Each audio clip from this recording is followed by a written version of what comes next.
Hello, humans, and welcome to another episode of Gen X Gamers. So, Gamestop is going to be closing a lot of stores. Again, starting this year, right? This business is a shrinking business.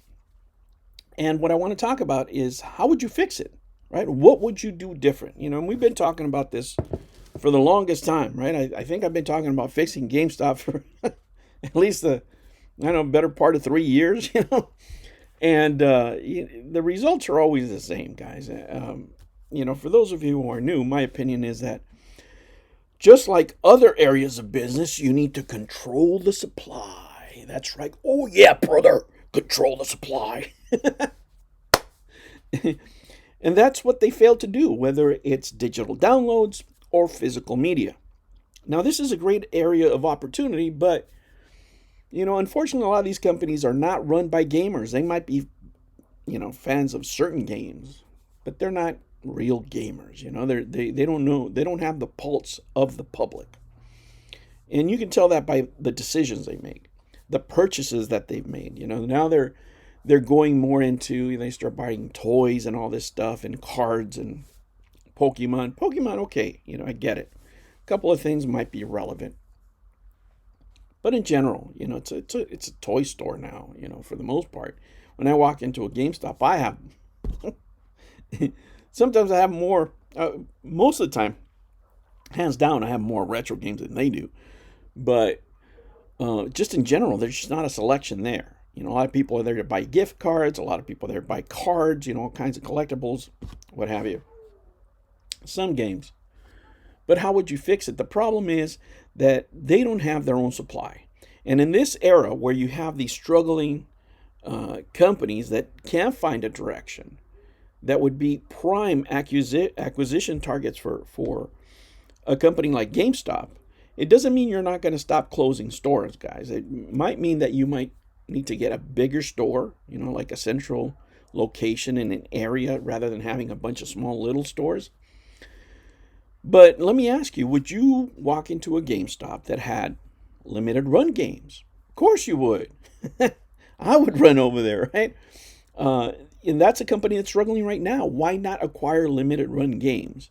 Imagine a GameStop that not only had a company like limited run games, right, but also had an arcade one-up. That would be the perfect setup. That you would have a lot more foot traffic than you did before, for sure. You would have gamers in there, not people that are looking for t-shirts and all this other stuff that you could still have, by the way. But you need a bigger establishment.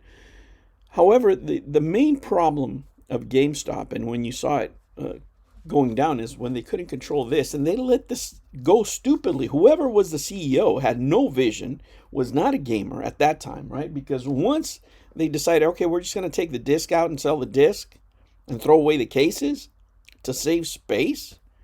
What a stupid decision that was, number one. Number two, when they decided, okay, we're just going to sell it all. We're just going to get rid of it.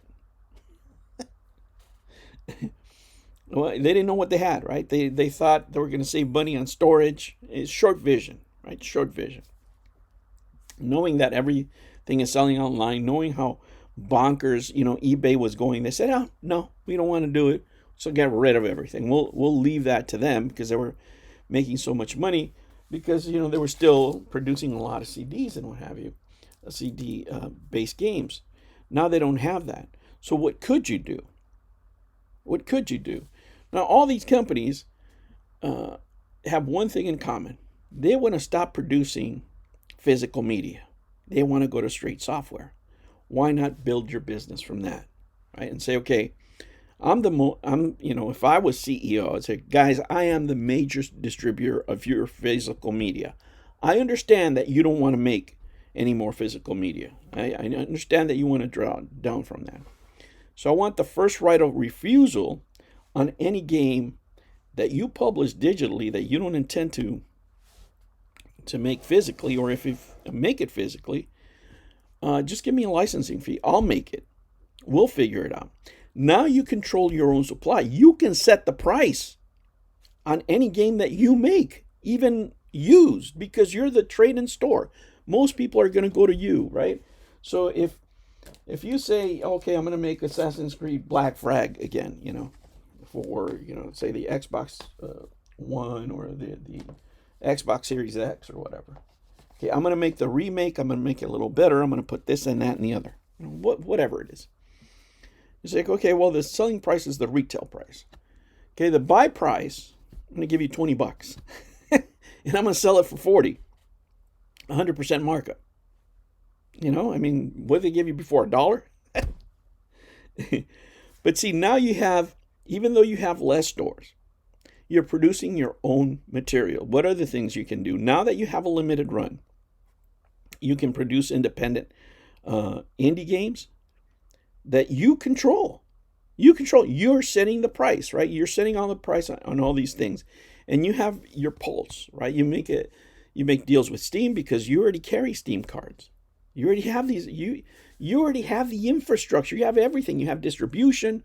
All you're doing is you're bringing in manufacturing and you're transferring the manufacturing over to you, right? You're buying these companies that already have the infrastructure.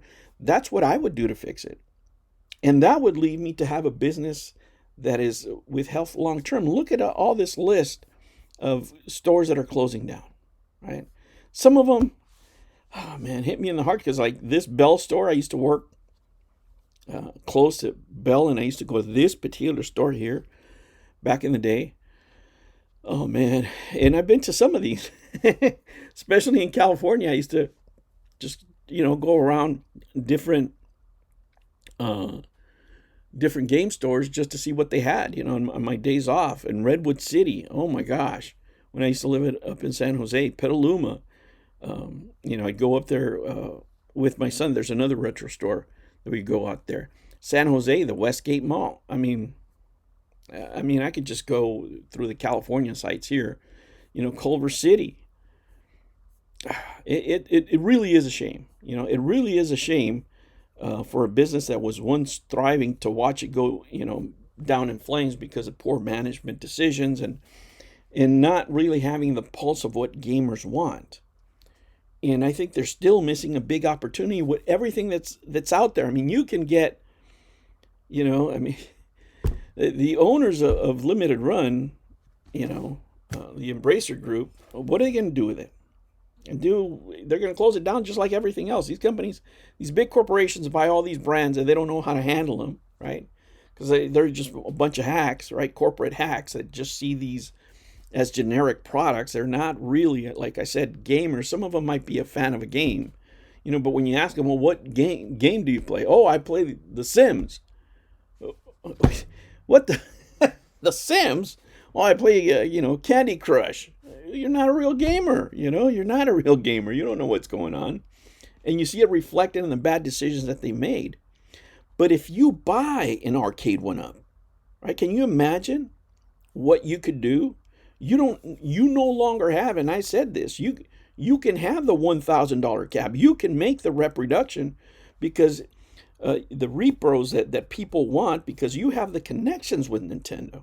The licensing deal that you would get as Gamestop, as opposed to, Arcade 1-Up or Basic Fun, would be a lot friendlier than what they would get, because the manufacturing units that you would be able to make would be off the charts.